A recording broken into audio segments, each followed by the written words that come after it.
It is the end of June, and that means really one thing for us here in Arizona. Well, besides the fact that it's hot, but super hot weather usually means eventually monsoons.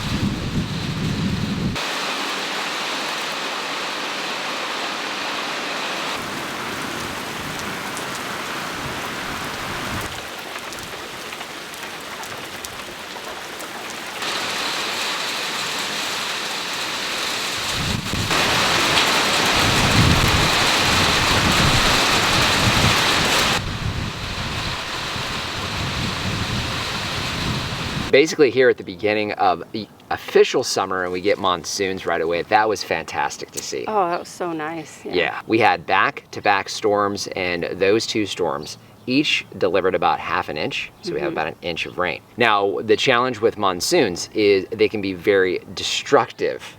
And you found that out, right? What happened? I was over in the duck area filling their waters and noticed that the fig tree was leaning up against the hardware cloth that we have surrounding it, and it normally didn't lean that much. So I look over and it had completely like split. Yeah.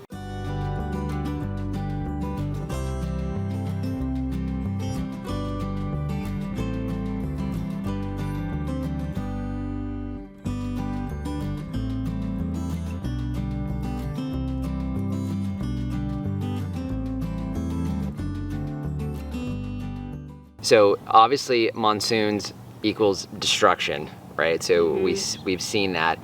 But you know, it means something else as well, right? It means new life. And you started doing a little bit of planting. What'd you plant? I planted some tapari beans. So one of the fall/spring beds is kind of turning into both, right, with those tapari beans. Because we had some tomatoes in there, right? Yeah. I think we still do, that we'll probably need to cut out, but that season's winding down. But tapari beans look fantastic. We've already done a harvest actually from them We have. this season. So we'll be harvesting those, it looks like, maybe all summer into the fall. Those are an awesome native bean for us here. So great option there. So now you've also been harvesting what else that surrounds the garden beds? Oh my goodness, grapes. Yeah, so we have right now the Manuka, the Flame, the Thompson, and the Syrah that are all starting to ripen. So now I need to cover the Zinfandel because those are starting to turn purple. So I'll have to get those covered. But some of them, so the Manuka we've been covering with organza bags because they tend to get attacked by the birds more than the other ones. Grapes means just eating, right? We just eat the grapes. Turn them into grape juice? Yeah, of course. What else would we do with them? It's a fermented grape juice, let's be clear.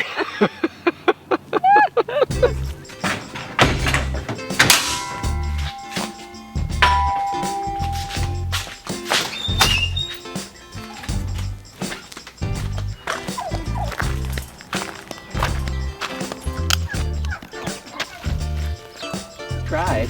You're just a little bit late.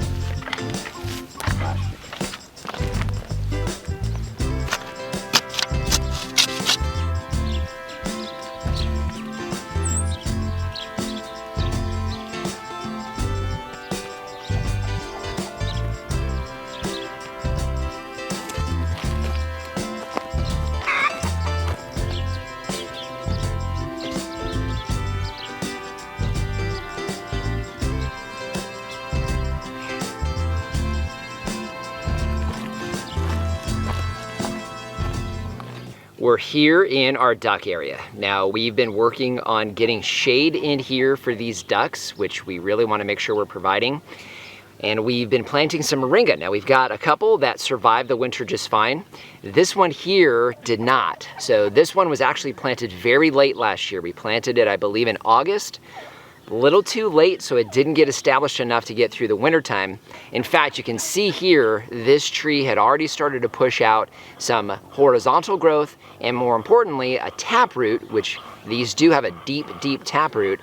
However, it wasn't enough to survive. Now what we look for when planting moringa is the beginning of the monsoon season. So as soon as we see that humidity come up a little bit, well, up for us here in Arizona, we look at planting our moringa and some of the other things that you saw us doing today. So really simple here, we just soften up the dirt. This is 100% native soil. It's been covered with wood chips now for the better part of a year.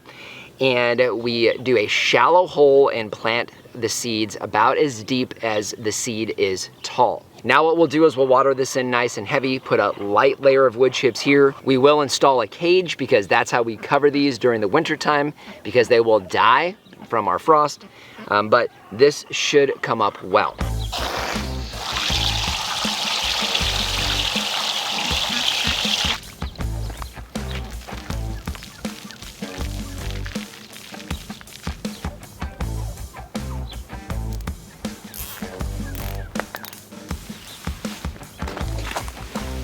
No, you're doing a great job. Thanks. Figure I better do something. Felt like I was kind of standing around the whole time. You make standing around look good.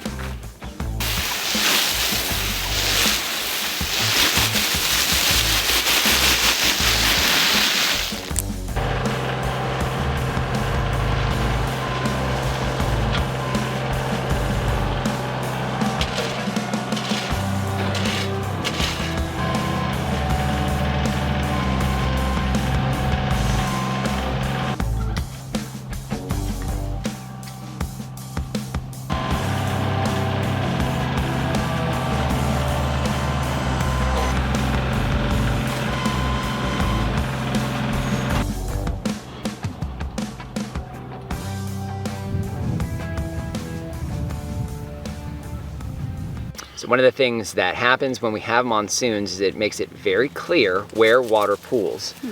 Now it doesn't, there they go. So it doesn't pool for long, so it soaks up pretty fast and evaporates pretty fast. But everywhere where we have wood chips, we found that it soaks in, and we know that eventually wood chips turn into soil. So we got a good shot of where water's now pooling in front of the outbuilding because of the extension. And it pooled up in there pretty good. So we've got some wood chips down there to hold the water there and also direct it back into the rest of the berries. So basically all that water saturates the ground all throughout our berries, and you can see what it does to our mulberries. The Shangri-Las behind us this time of year normally have dropped a bunch of leaves. They've turned yellow. They're nice and green. The contorted mulberries look beautiful, putting on new growth here at the end of June. So nice heavy layer of wood chips, plenty of moisture when it does happen, and eventually the wood chips turn into wonderful what? Soil. You got it. Was that a trick question? No, you answered right. You got it. And you didn't even hesitate. I'm so proud of you. Aww. That's adorable. So just wanted to thank you for joining us today. If you haven't done so already, subscribe to the channel. We cover a lot of things here on this newly established functioning farm and would love to see you on a regular basis. If you have any questions or comments, those go in the comment section down below. And our Amazon shop, I'll leave a link down in the description. That's a free, painless way to help support the channel. If you start with the link down below, it doesn't matter what you buy, you help to support us here. So just want to thank you for joining us today and remind you, if we can farm on the edge of nowhere, so can you. All right, let's go in. It's 8 o'clock, it's getting late. It's getting late. I had a sprayer. You sprayed her? I did. Why? She was chasing a frog in the nursery, like literally running across the top of all of the pots. So I'm like, girl, no. She's like, but I really wanted to get it. Yeah. I really wanted to get it. Yep. You should have come back and gotten that mouse. Yes. Doing great. Thanks. Thanks for the help. Well, Here, you were make sure. playing in the dirt, and then I was, and then you started doing the ring, and I'm like, okay, that's not very big, so I think you can handle it. I was not playing in the dirt. You were playing in the dirt. Come on.